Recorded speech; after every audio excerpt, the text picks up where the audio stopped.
A grim silence filled cell number 26 in the fourth tower of the Bastille. The year was 1786 since the Nativity of Christ. Through a narrow window barred with a thick finger-width grille just under the ceiling, only a faint grayish light of the Parisian day penetrated. It did not dispel, but rather made visible the dense gloom in which the 8-foot stone walls, covered with a century of slime streaks, and the sorrowful inscriptions of those who had perished here before him, were drowning. "Forgotten by God and men," read one scratched with a rusty nail. The air was heavy, stale, a thick cocktail of the scents of dampness, stone dust, despair, filth from the slop pail in the corner, and the sour tang of spoiled wine. In this stone sack, in this icy womb of French absolutism, sat a man whose name only yesterday had thundered throughout Europe, a man whom some called a divine healer and prophet, and others the greatest charlatan of the century. Count Alessandro di Cagliostro. He sat on a rough wooden bench, shackled in irons that clanked dully with every movement, as if counting down the last moments of his glory. His once luxurious coat of lion velvet and silk, embroidered with gold thread, had turned into dirty, greasy rags.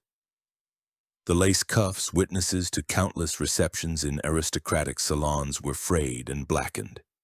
But even now, in humiliation and filth, there was something regal, unconquered in his posture, in the way he held his head. His dark, deep-set eyes, in which the fire of indomitable charisma once burned, capable of bending the will of dukes and cardinals, were now filled with a heavy, pensive weariness. He looked not at the walls, but through them into his past, trying to understand at what precise moment the brilliant, swift spiral of his ascent had turned into a deadly vortex, dragging him to the very bottom of this stone well. Just a year ago, he had been the idol of Paris. His mansion in the Marais district was a place of pilgrimage for the noblest families of France. Duchesses whose faces time had already touched begged him to prolong their youth with his mysterious elixir. Courtiers who had lost fortunes at cards sought the philosopher's stone from him, and enlightened freethinkers, masons, and philosophers saw in him the founder of a new, true religion, free from the dogmas of the Vatican and the superstitions of the mob. His wife, the divine Seraphina, with her ethereal beauty and silent dignity, seemed like a priestess of an ancient cult, eternal and beautiful. His seances of Egyptian masonry, his predictions made with the help of an innocent girl gazing into a carafe of water, his astonishing healings of the poor for whom he never took payment. All this created an aura of a demigod around him. He was more than a man. He was a phenomenon, a symbol of the age of enlightenment, which, having rejected the old faith, desperately and convulsively sought new miracles. And now, the Bastille.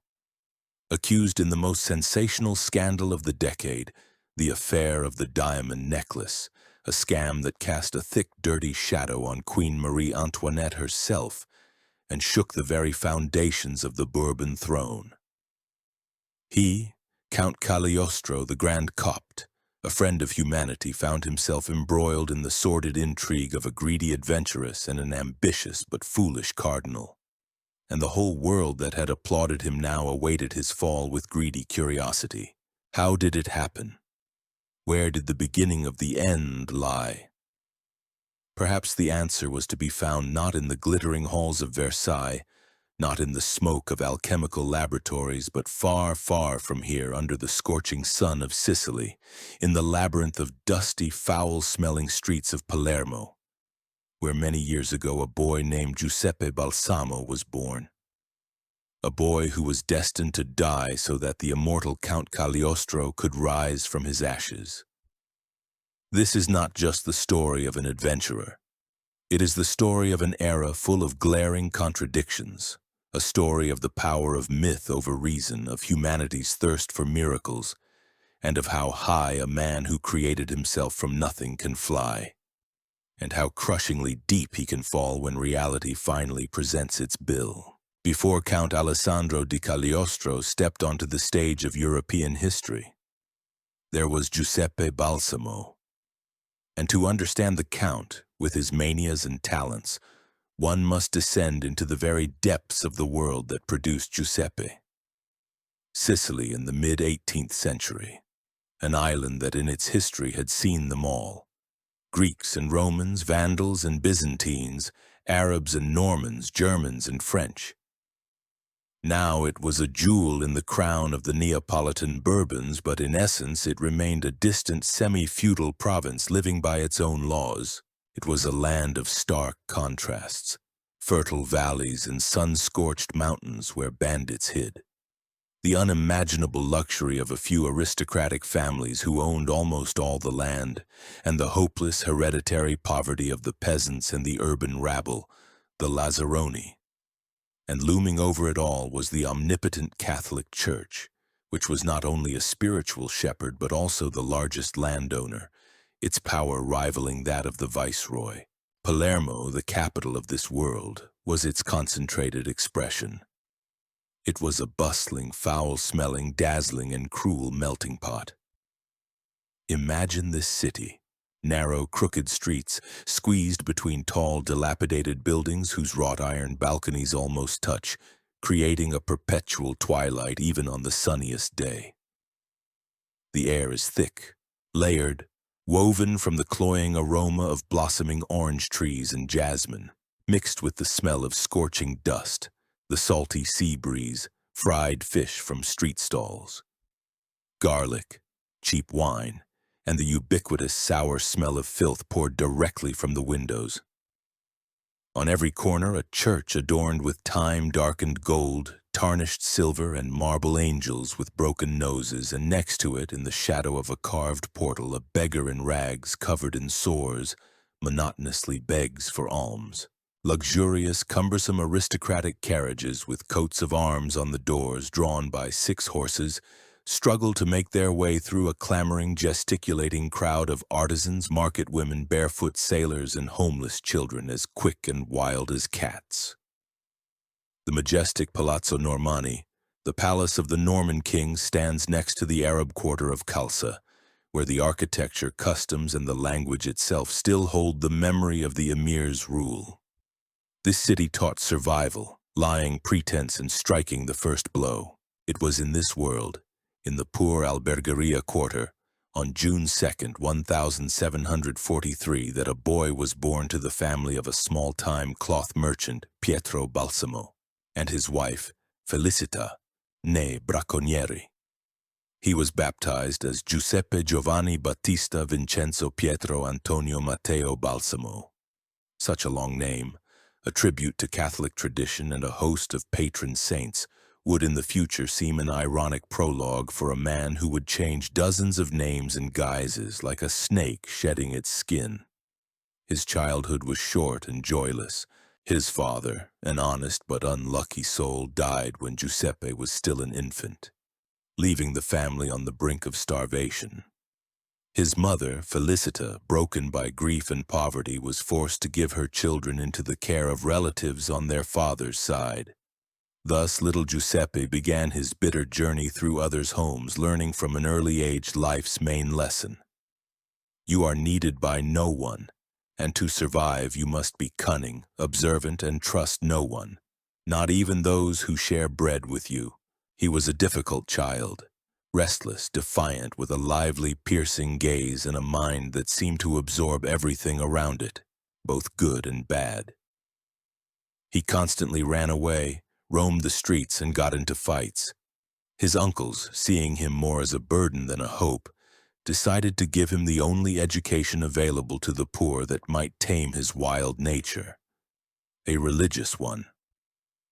At 13, he was sent to the seminary at the monastery of the Benedictine order of Fate Bene Fratelli, which literally means "do good, brothers," in Caltagirone. Monastic life was supposed to be his salvation, but the result was the exact opposite. The monastery became for Giuseppe his first university of hypocrisy and applied sciences. Behind the strict walls, behind the rituals and hours-long prayers, he saw the same human comedy as on the streets of Palermo. Envy, hypocrisy, power struggles, petty intrigues, and hidden vices. He quickly realized that outward piety was just a mask worn for convenience. However, the monastery also gave him something priceless. His duties included assisting the monastery's apothecary, a monk chemist. And here, among retorts, flasks, mortars, alembics, and bundles of dried herbs, a new, exciting world opened up to young Balsamo. He eagerly studied the fundamentals of chemistry, botany, and pharmacology, or as they were more commonly called then, alchemy and iatrochemistry. He learned about the properties of minerals and plants, how to compound mixtures, balms, laxatives, and sleeping powders. He saw how simple substances, when mixed, produced astonishing effects, changing color, fizzing, releasing gas, exploding.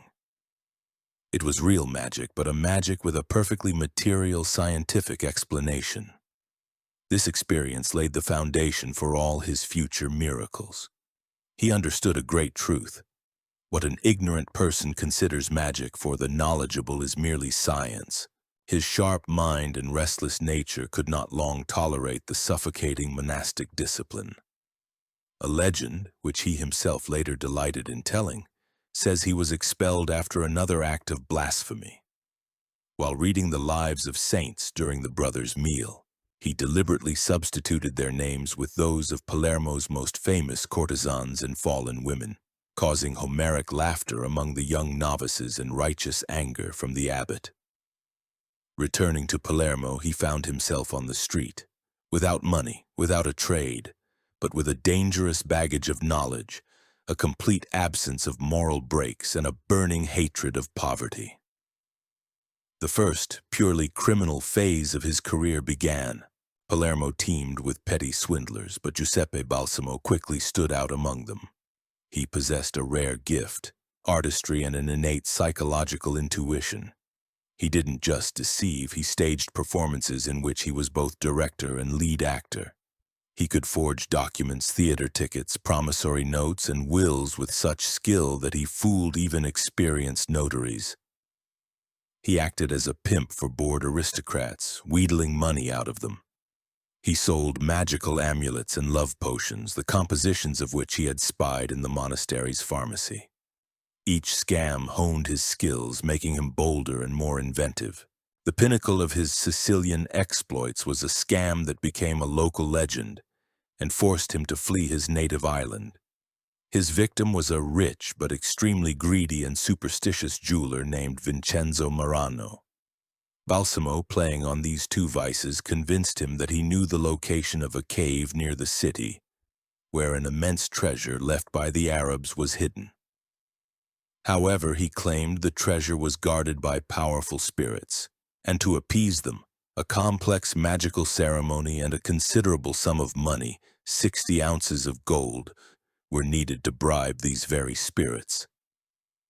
The jeweler, blinded by visions of mountains of gold and precious stones, agreed. On the appointed night, Balsamo led Marano to a secluded spot outside the city. The night was moonless and windy, which added to the eeriness. He lit fires which cast grotesque shadows on the rocks, drew cabalistic signs on the ground, and muttered incantations in a mixture of broken Latin, Greek, and pseudo-Arabic. For greater effect, he hired a gang of his cronies, whom he dressed as demons, smearing them with soot and putting on horns. At the height of the ritual, when the tension was at its peak, these demons leaped out from behind the rocks with wild cries and attacked the unfortunate jeweler, beating him half to death and taking not only the 60 ounces but everything in his purse. Balsamo himself, feigning mortal terror, disappeared into the darkness, shouting, "They're coming for me!" When the beaten, robbed, and humiliated Marano made it back to the city and realized he had been monstrously duped, he was furious. He went to the authorities, and a reward was offered for Giuseppe Balsamo's head. To remain in Palermo was mortally dangerous. Gathering all his savings, the young adventurer left Sicily for good. He did not yet know that he would never see his hometown again. But the world he left behind remained forever within him, with its cynicism, artistry, and firm belief that all the world's a stage, and people are merely actors awaiting their director. Leaving Sicily, Giuseppe Balsamo had no clear plan. He only had a burning desire to escape poverty, a survival instinct honed on the streets of Palermo, and a hatred for the world that had rejected him. Thus began a long period of his wanderings, which can be called the apprenticeship years of a great adventurer. He moved from city to city, changing names and professions like an actor changing costumes. Messina, Naples, and finally the eternal city, Rome. Rome in the mid-18th century was not only the center of the Catholic world, but also a magnet for pilgrims, artists, aristocrats on their grand tour, and of course swindlers of all stripes. It was a city of stark contrasts, the dazzling splendor of St. Peter's Basilica and the overgrown ruins of the Forum, the unimaginable luxury of cardinals' palaces and the impenetrable filth of the Trastevere slums. For a man like Balsamo, this was an ideal environment, full of opportunities. Here he continued to hone his craft. He sold engravings that he claimed to have engraved himself, though in reality he just bought them for a pittance from poor artists and put his signature on them.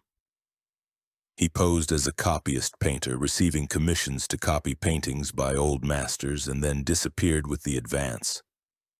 He tried his hand at alchemy, promising wealthy simpletons to turn lead into gold, and vanished as soon as his experiments unexpectedly failed after receiving funds for reagents. But it was in Rome, in the year 1768, that an event occurred which would forever change his life and career. Fate, or perhaps a common predatory instinct, brought him together with a girl who would become his faithful companion, accomplice, and main magical artifact. Her name was Lorenza Feliciani. Lorenza was not an aristocrat, as their shared legend would later claim. She was the daughter of a simple coppersmith and was born into a poor Roman family in the Trastevere district. However, nature had endowed her with a truly extraordinary, almost unreal beauty. She was only 14, but she had already blossomed like a rare flower. Tall, slender, with perfect classical features, huge, expressive dark eyes, and a mass of thick raven black hair. She possessed an innate grace and a quiet, melancholic dignity that made her resemble a Madonna descended from a Raphael canvas. Balsamo, who was 25, was instantly smitten, but he, a cynic to the core, saw in her not just a beautiful woman. His sharp swindler's eye discerned in her incredible potential. This girl was his ticket to high society. Her angelic, innocent appearance could inspire trust in anyone. She was the perfect, flawless facade for his dark deeds. He fell in love, but his love was pragmatic, possessive from the very beginning. He married Lorenza on April 21, 1768, despite the fierce opposition of her parents, who instinctively sensed a scoundrel in him and feared for their daughter's fate. Immediately after the wedding, he began educating his young wife. It was a process of transforming a modest Roman girl into a society lady and an accomplice. He taught her manners, how to conduct herself in society, the art of hint and insinuation. He made her read, taught her how to dress, and most cynically he began to use her beauty as bait. He introduced her to rich and powerful men, encouraging their advances, and then, at the right moment, appeared as the offended husband, caused a scandal, and extorted money as compensation for defiled honor. Lorenza, initially resisting, weeping, and begging him to stop, gradually resigned herself to her role. Life with Balsamo, full of travel, adventure, luxury, and easy money, seemed far more exciting to her than the dreary prospect of becoming a Roman shopkeeper's wife and spending her whole life in poverty. She became his Pygmalion, his Galatea, and he, her director and master. Their union was toxic, built on exploitation and manipulation, but at the same time incredibly strong. They were like two halves of a whole, His mind and her beauty, his audacity and her angelic appearance. Their joint career began with a journey through Italy, France, and Spain. They lived under assumed names, posing as Marquis or Count Pellegrini, Melissa, or Phoenix. Their method of operation was simple but effective. They would arrive in a city, rent luxurious apartments, hire servants, creating the appearance of immense wealth. Giuseppe, or the Marquis, would make acquaintances in high society, in gambling houses and salons, hinting at his connections at royal courts, his knowledge of alchemy and secret sciences. The beautiful Lorenza, the Marquise, completed the picture with her charm, modesty, and mysterious silence. When trust was won, the work began, selling elixirs of eternal youth, multiplying gold, predicting the future, selling fake state lottery tickets. The entire arsenal Balsamo had tested alone was now brought into play, enhanced by the presence of his beautiful wife. However, this life was like walking a tightrope. Success was followed by failure. In Barcelona, they were arrested and expelled from the country. In Madrid, they barely escaped prison. Their path led them to London. And it was there, in the foggy capital of the British Empire, in this center of world capitalism and esoteric quests, that Giuseppe Balsamo would make the decision that would become the turning point of his fate. He would realize that petty fraud was a dead end. To achieve true greatness, one must not just deceive people. One must give them a new faith, a new mythology. One must cease to be Giuseppe Balsamo, the petty criminal with a sordid past. One must create someone entirely new. A man without a past, a man of mystery, a man of legend.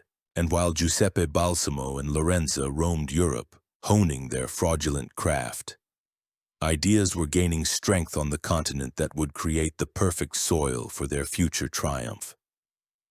The age of reason was giving birth to its own demons. The louder philosophers proclaimed the victory of science and logic, the stronger the craving for mystery, for miracles, for the irrational grew in the depths of the European soul. And at the center of these quests stood Freemasonry, a movement that promised initiates access to secret knowledge.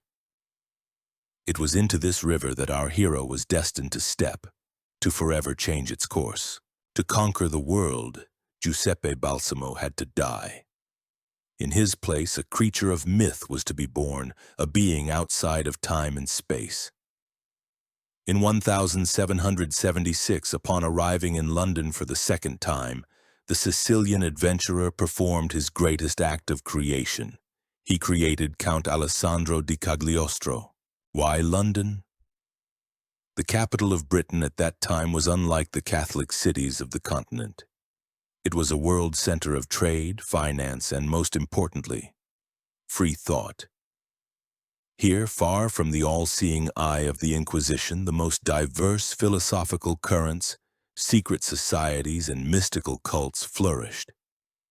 Religious tolerance enshrined in law and the famous eccentricity of the British aristocracy created the ideal ground for the emergence of a character like Cagliostro. Here, eccentrics and prophets were treated with curiosity and a touch of irony, not with suspicion. The name Cagliostro was not chosen at random. It belonged to his godmother, and by taking it, Giuseppe seemed to be trying to sever the last thread to his shameful past under the name Balsamo. But a name alone was not enough. A legend was needed.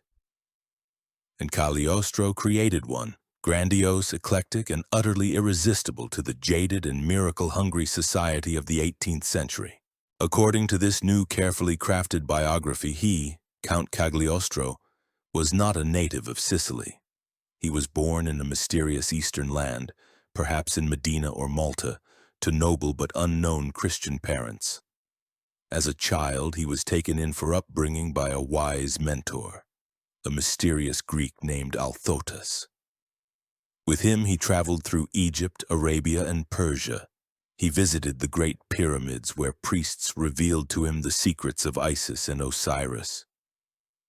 In Medina, he studied the teachings of the Prophet, and in Persia, the magic of the Zoroastrians. He mastered the secrets of the philosopher's stone, the elixir of life, and universal medicine.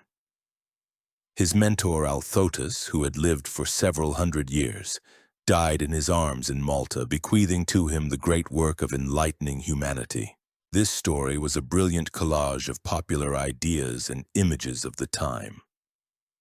The fashion for Orientalism, for all things Egyptian and Eastern, was at its peak. Legends of Arab sages, eternal youth, and secret knowledge stirred the minds of the European elite. Cagliostro invented nothing fundamentally new. He merely compiled existing myths, rumors, and esoteric doctrines, and made himself their main hero. Lorenza also received a new role. She ceased to be just his wife.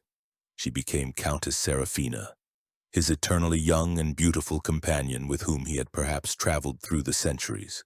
With this new legend, Cagliostro began his campaign to conquer London. He rented a house in the prestigious Soho district and began to hold mysterious seances. During these seances, he demonstrated magical rituals. For example, using a magic mirror or a carafe of pure water into which an innocent child, a so-called pigeon or dove, was to gaze, he conjured visions of the past and future. He predicted winning lottery numbers, found lost items, and answered any questions. Of course, behind the scenes was careful preparation. His agents gathered information about clients in advance, about their problems, fears, and desires, and the innocent children were well instructed. But to the public, it looked like a real miracle. However, his main strategic move in London was joining a Masonic lodge. Before speaking of this, one must understand what Freemasonry was in the 18th century. It was an incredibly influential, ramified, and fashionable force.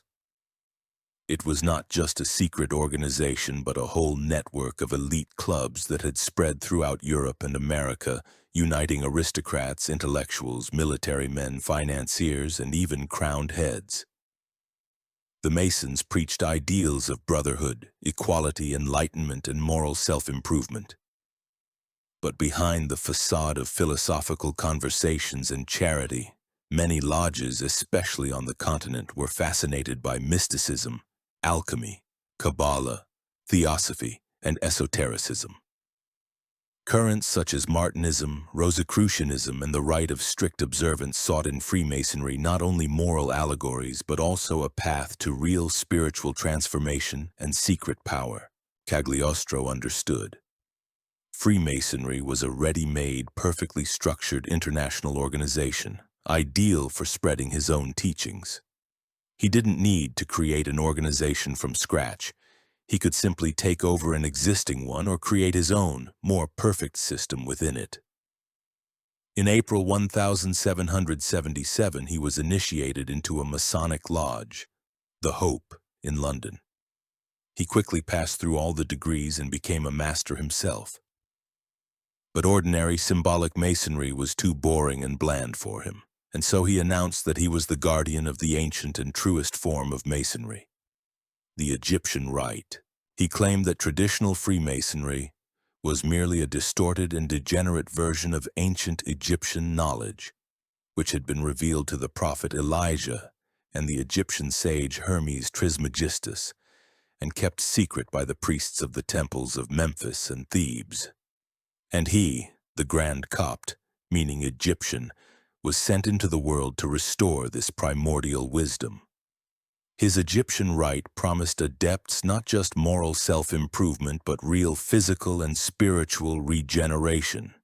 He promised the extension of life by 5,557 years, the restoration of primordial innocence, and ultimately the achievement of immortality and direct communication with God and angels. This was achieved through a series of 40-day fasts and the intake of the prima materia, his secret elixir. This was unheard of. Cagliostro offered what no church and no Masonic lodge could, a tangible, practical miracle. His teaching was designed for everyone, For men, he created male lodges, and for women who were not admitted to regular masonry, he founded female lodges of adoption headed by the great priestess Seraphina. This was a brilliant move, attracting to his side many noble and influential ladies who had previously been deprived of the opportunity to participate in the secret lives of their husbands. His first London experience, however, was not a complete triumph. He faced hostility from some English Masons who saw him as an upstart and an impostor. Moreover, he associated with a group of scoundrels who framed him in a jewel theft case. Although he was acquitted in court, his reputation in England was tarnished. He realized that conservative and somewhat skeptical London was not the best place for his cult to flourish. True fame awaited him on the continent, in countries where absolute monarchies and the Catholic Church created a spiritual vacuum that he was ready to fill. Leaving England, Cagliostro, now fully transformed into his role, embarked on a tour that would make him one of the most famous and mysterious men of his time. Leaving the foggy shores of Albion, Count Cagliostro and his divine Seraphina began their triumphal procession through continental Europe. This was the Grand Copt's finest hour. The age of Enlightenment, with its cult of reason and science, paradoxically gave rise to an insatiable thirst for the irrational. The aristocracy, tired of salon Voltaireanism, dry rationalism, and bland church dogma, sought new, stronger spiritual experiences, mysteries, and miracles.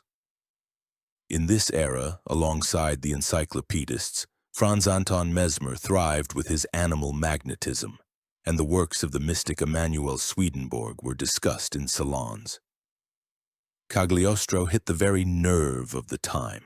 He gave people exactly what they wanted, packaged in the fashionable wrapping of science, mysticism, and philanthropy. Their path lay through The Hague, Nuremberg, Leipzig, and Berlin. In each city, the same scenario, honed to perfection, was repeated. Arrival in a luxurious carriage surrounded by servants in exotic liveries. Renting the most expensive mansion. Then, rumors which his agents skillfully spread around the city. A mysterious count has arrived, a great healer, a friend of humanity possessing the secrets of eternal youth. Cagliostro began with acts of ostentatious charity. He opened free clinics for the poor, distributed money in the streets, and treated the sick with mixtures and balms that, thanks to his real knowledge of chemistry and pharmacology, often did bring relief. This created for him a reputation as a saint, a selfless man, which contrasted sharply with the greed of official physicians. When the city was intrigued, he began to receive the aristocracy. His seances turned into grand theatrical productions. In a semi-dark room amidst Egyptian symbols, busts of Isis and sphinxes in clouds of incense, he performed his magical rituals. He summoned the shades of the dead using a technique later called phantasmagoria, projecting images onto smoke or a translucent screen with a magic lantern. He demonstrated chemical wonders, making water change color, growing a philosopher's tree of metal salt crystals in a flask before the public's eyes. For an unsophisticated audience unfamiliar with the laws of chemistry and optics, this was irrefutable proof of his supernatural abilities. Simultaneously, he founded lodges of his Egyptian Rite. The initiation ceremonies were staged with incredible pomp and psychological calculation. Candidates passed through trials by fire and water, took terrible oaths of loyalty, and contemplated mystical symbols. Cagliostro, in the lavish robes of the Grand Copt, pontificated on the mysteries of the universe, promising the initiated power over spirits and physical immortality through a series of 40-day fasts and the intake of the prima materia, his secret elixir. This was a most powerful psychological tool. People who went through such rituals felt chosen, privy to a great secret, and became his most devoted adepts, ready to donate huge sums to the needs of the order. One of the most striking episodes of this period was his stay in Courland, in Mitau, modern Jelgava. The local nobility, cut off from European capitals, were charmed by him. He lived lavishly, hosted feasts, and his wealth seemed inexhaustible. Here he performed one of his most famous experiments of multiplying gold, convincing the local aristocrats of his alchemical talents. However, behind the brilliant facade lay a prosaic reality. Expenses were covered by generous donations from new members of his lodges. The next destination was the Russian Empire. In 1779, Cagliostro arrived in St. Petersburg. The court of Empress Catherine II was one of the most brilliant and simultaneously most skeptical in Europe. Catherine, who prided herself on her correspondence with Voltaire and Diderot, was the embodiment of enlightened absolutism and regarded all sorts of mystics and prophets with deep suspicion. For Cagliostro, this was a challenge. To conquer Petersburg meant to receive the highest recognition. Initially, he was successful. He introduced himself as a Spanish colonel, and his exotic appearance, wealth, and mystery impressed St. Petersburg's high society, which was bored in the Empress's absence. He began to heal, and rumors of his miraculous cures quickly spread through the capital. The most famous case is the story of a courtier's newborn son, whom doctors had declared hopeless. Cagliostro locked himself in the room with the infant, performed some manipulations, and the child survived. Most likely he used some strong stimulant or simply applied basic resuscitation techniques unknown to doctors at the time, but for society it was a resurrection from the dead. Even the all-powerful Prince Grigory Potemkin showed interest in him. However, in Petersburg, Cagliostro encountered a serious opponent. The Empress's personal physician, the Scotsman John Rogerson, was a man of science, a product of the Scottish Enlightenment, a convinced materialist and empiricist. He immediately saw a charlatan in Cagliostro and began a real war against him. He publicly exposed his miracles, proving that they all had natural explanations. Catherine herself, upon returning to the capital, treated the miracle worker with icy contempt. A master of political satire, she wrote several comedies: The Deceiver, The Seduced, and The Siberian Shaman, in which she bitingly and mercilessly ridiculed Cagliostro, portrayed as Califalk Gersten, and the credulous aristocrats who had fallen for his bait. The atmosphere around the Count thickened. Eventually, accused of spying for Prussia and of magical practices incompatible with orthodoxy, Cagliostro was forced to hastily leave Russia. The Russian gambit had failed, but defeat in Russia only added to his fame in the rest of Europe. Now he was not just a mystic, but also a martyr who had suffered from the despotism of the Russian Empress. From Russia, he went to Warsaw, where he received an enthusiastic welcome, and then to Strasbourg, and it was Strasbourg that became the scene of his greatest triumph, the city where the legend of Cagliostro reached its zenith. In Strasbourg, he appeared in his most advantageous guise, as a friend of humanity. He refused any payment for treatment, receiving both aristocrats and the poor with equal attention. His house turned into a hospital. People flocked to him from all over the region. His fame reached the ears of one of the most influential and noble men in France, Cardinal Louis de Rohan, Archbishop of Strasbourg, a prince of the House of Lorraine. Cardinal de Rohan was an ambitious, incredibly wealthy man, but at the same time credulous, dissolute, and passionately interested in mysticism and alchemy. He had long been searching for a spiritual mentor capable of revealing the secrets of the philosopher's stone to him. In Cagliostro, he believed he had found his guru. The cardinal gave Cagliostro his full patronage. He housed him in his luxurious episcopal palace, showered him with money, and became his most devoted disciple. For Cagliostro, this was the jackpot. The patronage of a prince of the church opened doors for him into the highest circles of French aristocracy, right up to Versailles. He conducted alchemical experiments for the cardinal, promising to create the philosopher's stone. He summoned for him the shades of great historical figures. The cardinal was ecstatic. He believed every word of his dear Giuseppe. This fatal friendship and the cardinal's blind faith in his idol would soon play a key role in a scandal that would destroy them both and shake all of France.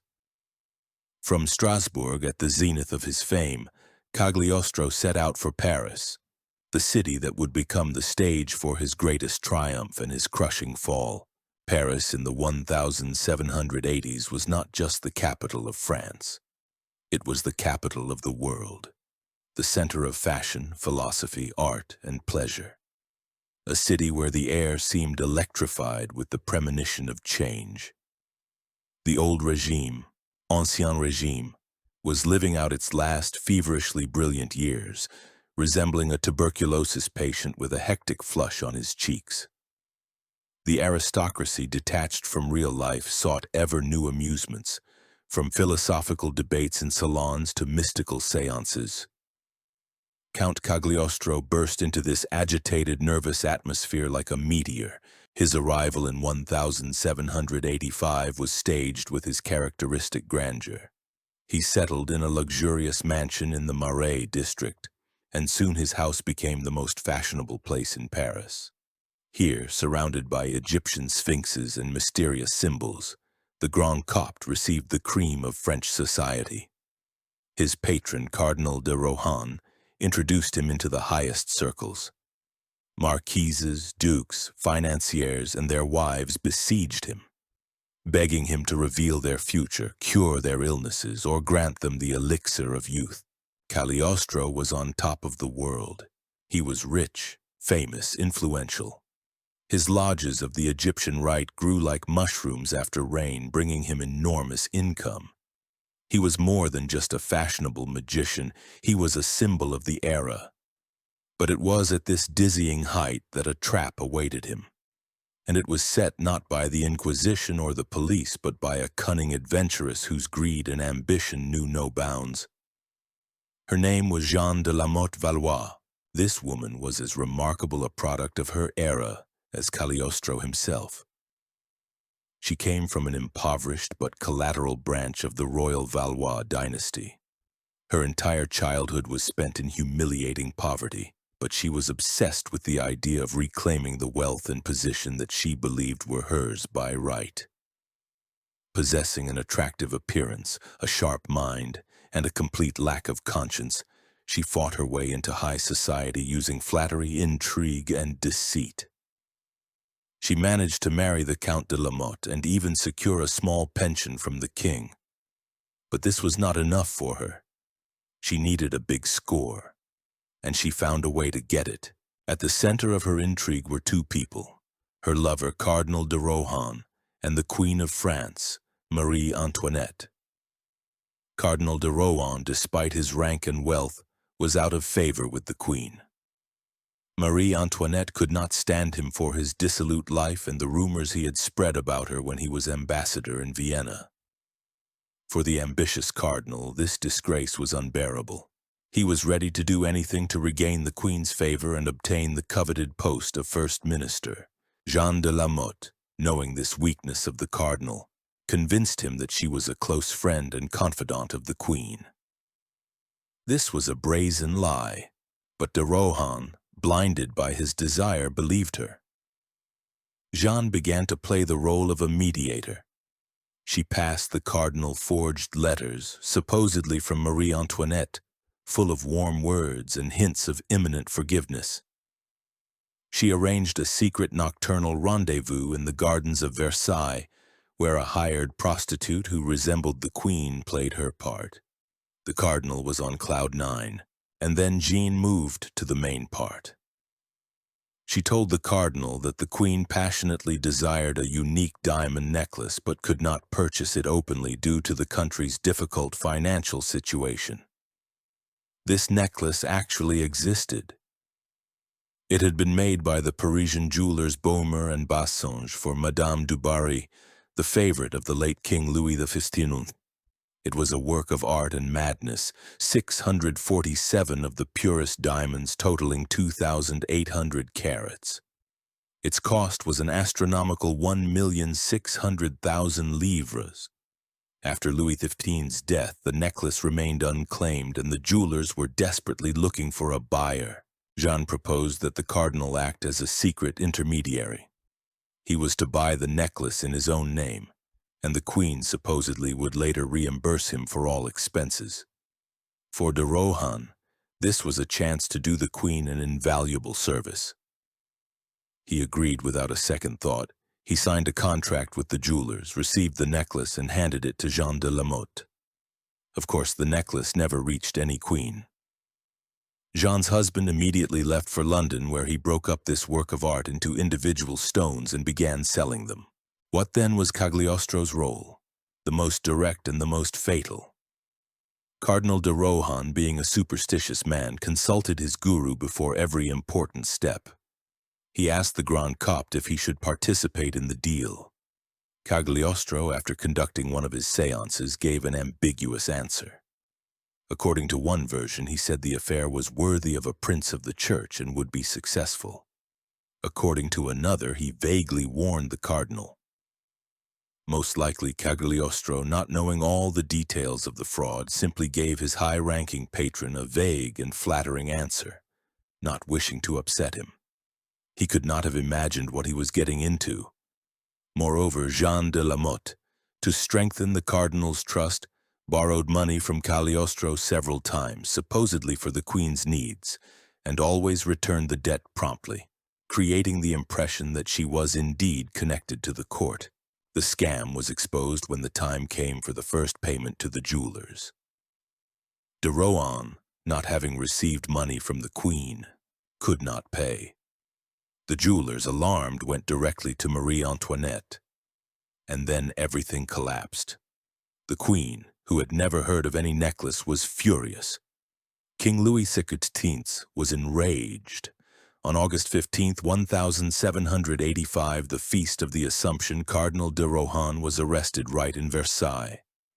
It was an unprecedented scandal. Soon Jean de la Motte was arrested, and a few days later the guard knocked on the door of Count Cagliostro's mansion. The Grand Copt and his wife Seraphina were thrown into the Bastille. The arrest of a cardinal, a prince of the church, and the famous throughout Europe Count Cagliostro had the effect of a bombshell. The affair of the diamond necklace instantly ceased to be a mere criminal offense. It turned into a grand political scandal that exposed all the sores and vices of the old regime.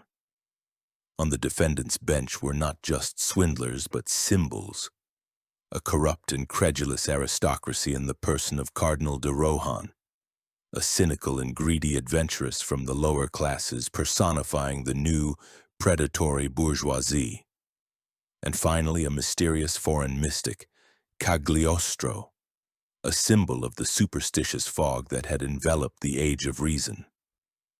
And above them all, the shadow of the main accused in the eyes of public opinion loomed invisibly, Queen Marie Antoinette, whose reputation as a wasteful and frivolous Austrian made any slander against her plausible. For Cagliostro, imprisonment in the Bastille was a shock. From being the idol of Paris, he had become a prisoner overnight. But recovering from the initial blow, he decided to fight, and his weapon was the word. The trial was to take place in the Parlement of Paris, the highest judicial body in France. This was not a secret Inquisition trial, but a public proceeding, which the whole country and all of Europe followed with bated breath. Cagliostro hired one of the best lawyers of the time, a master named Jean-Pierre Tillorier, and began to prepare his defense. His strategy was brilliant. He decided to turn his trial into his own triumph. He did not make excuses or deny his connection with the cardinal. Instead, he presented himself as an innocent victim, a martyr who had suffered for his kindness and faith in people. His main weapon became the publication of the so-called Memoir in Defense of Count Cagliostro. This document, written in a brilliant, pathetic language, became a bestseller. In it, Cagliostro restated his mythical biography, his mysterious birth in the East, his travels with the sage Althotas, his mastery of ancient secrets. He described himself as a selfless philanthropist who had dedicated his life to helping the suffering. He presented his connection with Cardinal de Rohan as a friendship between two noble souls. He depicted the necklace affair as a vile conspiracy woven by Jean de la Motte. But Cagliostro went further. He turned his defense into an indictment of the entire system. He wrote about the cruelty of his arrest, the inhuman conditions of his confinement in the Bastille, this tomb for the living, a symbol of royal arbitrariness that existed thanks to the system of secret arrest warrants without trial or investigation. He appealed not to the judges but to the French people, presenting himself as a fighter against tyranny. This move was incredibly accurate. In pre-revolutionary France, where hatred for absolutism and especially for the Bastille was reaching boiling point, Cagliostro's words fell on fertile ground. The public was on his side. He began to be seen not as a swindler but as a victim of royal arbitrariness, as a friend of the people. The trial lasted for several months and turned into a real spectacle. The testimonies of Jean de la Motte, Cardinal de Rohan, and Cagliostro contradicted each other. Jeanne lied shamelessly, blaming everyone around her. The cardinal looked pathetic. And against their background, Cagliostro maintained incredible dignity. On May 31st, 1786, the Parlement of Paris delivered its verdict. Jean de la Motte was found guilty and sentenced to public flogging, branding, and life imprisonment. Cardinal de Rohan, to the fury of the king and queen, was completely acquitted. The judges did not dare to convict a prince of the church. And finally, Cagliostro, not guilty of complicity in the theft of the necklace. The hall erupted in applause. When Cagliostro was led out of the Palace of Justice, a huge crowd was waiting for him. People shouted, "Vive le Comte de Cagliostro," throwing their hats in the air. He was carried to his carriage on their shoulders. It was the moment of his absolute triumph. He had won, but his triumph was short-lived. King Louis XVI and Marie Antoinette were furious with the verdict. The acquittal of the cardinal and Cagliostro was a public insult to them. They could not overturn the Parlement's decision, but they could use their absolute power. Immediately after his release, Cagliostro received a royal order to leave Paris within 24 hours and the borders of France within a week. His victory had turned into exile. He was forced to flee the country where he had just celebrated his greatest triumph. Exile from France was the beginning of the end for Cagliostro. He was like an actor driven off the stage in the middle of his best role. He went to London again, but this was not the same London he had left a few years earlier. Now he was not just a mysterious magician, but a scandalous celebrity, the hero of the most sensational affair of the century. His fame was toxic. Some continued to see him as a martyr and prophet, others as a cunning swindler who had managed to outwit French justice. In London, he tried to regain his former influence. He lived lavishly, gave interviews, but the magic was gone. He was surrounded no longer by enthusiastic aristocrats, but rather by curious onlookers and journalists hungry for sensations. Here he faced a new attack. The French émigré journalist Thévenot de Morand, known for his exposé pamphlets, began a campaign against Cagliostro. He published a series of articles in which, for the first time in all of Europe, he declared that Count Alessandro di Cagliostro was actually the fugitive Sicilian swindler Giuseppe Balsamo. He provided testimonies from people who had known Balsamo in his youth. This information was a terrible blow to Cagliostro. The wall of myth he had so carefully built over the years began to crack. In response to these accusations and his exile, Cagliostro made a desperate and prophetic move. He wrote and published his famous Letter to the French People. It was an amazing document, a mixture of personal grievance, political pamphlet, and apocalyptic prophecy. In it, he cursed the French royal court and the Bastille. "I am not a prophet, but I tell you, The throne will be overthrown, tyranny will be destroyed, and the Bastille will become a place for strolling. He foretold a revolution that would sweep away the old order. To his contemporaries, this sounded like the ravings of a madman. But just 2 years later, in 1789, his prophecy began to come true with terrifying accuracy. The Bastille fell, and a square was indeed built on its site. Revolution engulfed France. Later, many would see Cagliostro as one of the main prophets and even ideologues of the French Revolution. But for now, that was still a long way off. His prophecies brought him neither money nor his former glory. His financial situation worsened. Wealthy patrons turned away from him. His lodges of the Egyptian Rite on the continent, deprived of their leader, began to decline. A period of miserable wanderings began. He moved from city to city, Turin, Vienna, Trent, but everywhere he was met with suspicion. The authorities of different countries, frightened by his connection with revolutionary ideas, saw him as a dangerous troublemaker and expelled him. His faithful companion Lorenza Seraphina, tired of eternal wanderings, poverty, and ill fame, quarreled with him more and more often. Their union, once seemingly unbreakable, was cracking at the seams. She longed for her homeland, for a quiet life. And it was she, according to one version, who persuaded him to commit the most fatal and insane act of his life, to return to Italy, to Rome. Why did he do it? What made him, the founder of a heretical Masonic rite, a magician and an enemy of official religion, go to the very heart of the Catholic world, to a city where the Holy Inquisition still raged? Perhaps it was desperation. He hoped that in his homeland he could lose himself and start all over again. Perhaps it was the last flash of his incredible self-confidence.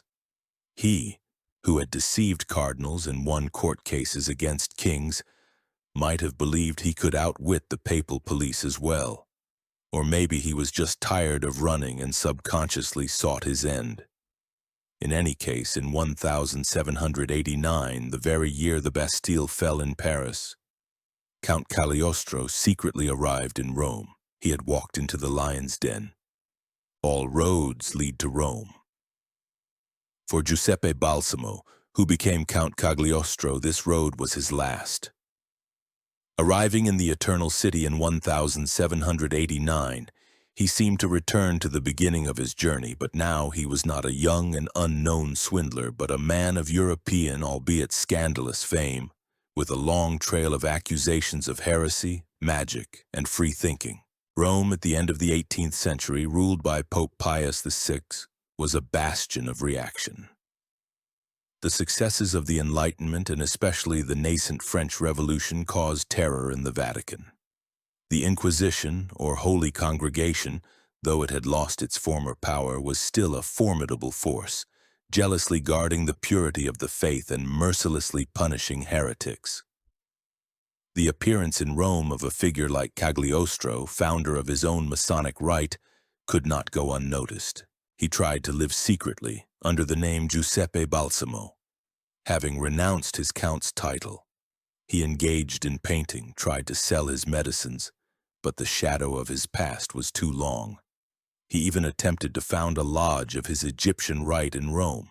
This was pure madness. To recruit adepts in a city teeming with Inquisition spies was suicide, and betrayal was not long in coming. One of the new converts, a captain of the papal guard named Francesco di Vischi, turned out to be a provocateur. He informed on Cagliostro to the authorities. On December 27th, 1789, a few days after Christmas, soldiers of the papal guard burst into the modest apartment where Cagliostro and Lorenza lived. The arrest was a foregone conclusion. Cagliostro and his wife were seized and thrown into the cells of the Castel Sant'Angelo, the former mausoleum of Emperor Hadrian converted into a papal prison. Thus began the last and most terrible trial in Cagliostro's life, the trial of the Holy Inquisition. It was conducted in complete secrecy without lawyers or jurors. This was not a dispute of jurists as in Paris, but a theological interrogation. The charges were terrible: heresy, sorcery, blasphemy, creating a Masonic sect, spreading revolutionary ideas. Before his judges, stern cardinal inquisitors, Cagliostro broke. His will, hardened in dozens of scams and court cases, was crushed. Perhaps torture played a role, physical or psychological. Perhaps the betrayal of his wife. Lorenza, imprisoned in a separate cell, gave detailed testimony against her husband. She recounted their entire life, starting from their meeting in Rome, described all their frauds, and revealed the secrets of his magical tricks. She did this to save her own life, and her testimony became the final nail in Cagliostro's coffin. The investigation lasted for 1.5 years. Cagliostro, deprived of support, broken and desperate, signed a full confession. This document, later published by the Vatican under the title The Life and Deeds of Giuseppe Balsamo, became his official biography, written under the dictation of his enemies. In it, he repented of all his sins, confessed to being a swindler, a heretic, and a deceiver. He renounced his Egyptian rite and begged for the Church's forgiveness. The myth he had built his entire life was destroyed by his own hands. On March 21, 1791, the verdict was announced. For his crimes against the faith, Giuseppe Balsamo, known as Count Cagliostro, was sentenced to death by burning. However, Pope Pius VI, in an act of mercy, commuted the execution to life imprisonment in a fortress where he could lament his sins. His manuscripts, magical instruments, and all the attributes of the Egyptian Rite were publicly burned in the square in front of the church of Santa Maria sopra Minerva. They decided to preserve the man, but to destroy the legend by fire. Lorenza's fate was also sad. Despite her cooperation with the investigation, she was not released. As an accomplice and the wife of a heretic, she was sentenced to life imprisonment in a convent, where she died a few years later, forgotten by all. For Cagliostro's life imprisonment, one of the most fearsome prisons in the Papal States was chosen: the fortress of San Leo. It was an eagle's nest, built on top of an impregnable cliff in the Apennine Mountains. It could be reached only by a single road carved into the rock. The fortress seemed to grow out of the rock itself, merging with it into a single whole. It was a place of no return, a place of absolute isolation from the world. The man who had traveled all over Europe, spoken 12 languages, and conversed with kings and cardinals was placed in a cell that was little better than a grave. At first, he was kept in a regular cell, but fearing that his magical abilities might help him escape, the jailers took special measures. A new cell was carved for him in the very thickness of the rock, the so-called cell in the well. It had no door. The prisoner was lowered into it from above through a trapdoor in the ceiling. The only window, the size of an arrow slit, overlooked a desolate landscape and was covered with a triple grille. In this stone tomb, where eternal cold and semi-darkness reigned, Count Cagliostro was to spend the rest of his days. Little is known about his last years. He was completely cut off from the outside world. A priest was assigned to him who was supposed to guide him onto the true path, but Cagliostro apparently never truly repented. Reports from the jailers have survived in which they complained of his wild behavior. He would fall into depression and remain silent for days, then fly into a rage, shouting, cursing his tormentors and the Pope. Sometimes he would talk to himself, holding conversations with invisible spirits, which led some to believe he had gone mad. Or perhaps it was his last role, a final attempt to preserve the remnants of his self in inhuman conditions. He spent 4 years in this stone cage, 4 years of slow decline. On August 26, 1795, at the age of 52, Giuseppe Balsamo, Count Alessandro di Cagliostro, died. According to the official version, the cause of death was an apoplectic stroke. He was buried without any ceremony as a heretic outside consecrated ground at the foot of the fortress. His grave was not marked, and its exact location was soon lost. The man of legend had vanished without a trace.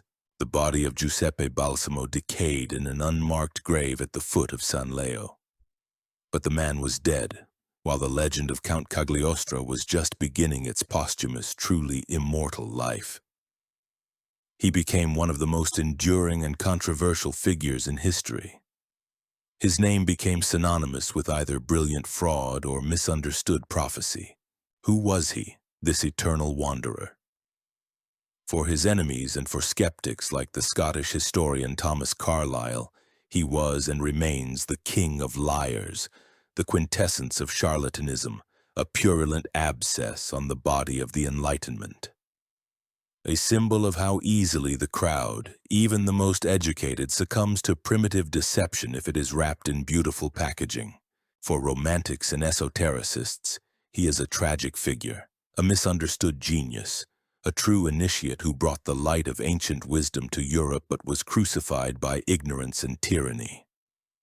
Alexandre Dumas, in his novel Giuseppe Balsamo, turned him into a powerful magician and the head of a secret society that prepared the French Revolution. Goethe dedicated the comedy The Grand Copt to him. Leo Tolstoy portrayed him in War and Peace as an example of a fashionable mystic who duped St. Petersburg society. Modern historians see him as a more complex and multifaceted figure. He was, without a doubt, an adventurer and a master of mystification. But to reduce him to this is to oversimplify. Cagliostro was a brilliant psychologist and showman. He instinctively sensed the spirit of his era, its spiritual hunger, its craving for the mysterious, its hidden fears and hopes. He did not just deceive. He gave people what they desperately desired: hope for healing, for eternal youth, for initiation into a great secret.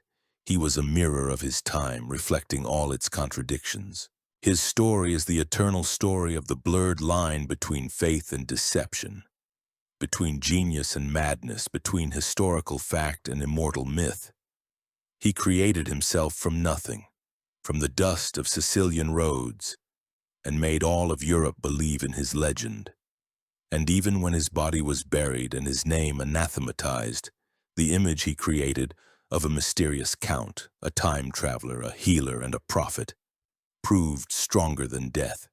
He remains forever in culture, in books, in films, in legends. Because humanity, even in the most rational eras, will always need its Count Cagliostros. Those who promise a miracle and for a moment make us believe that the impossible is possible.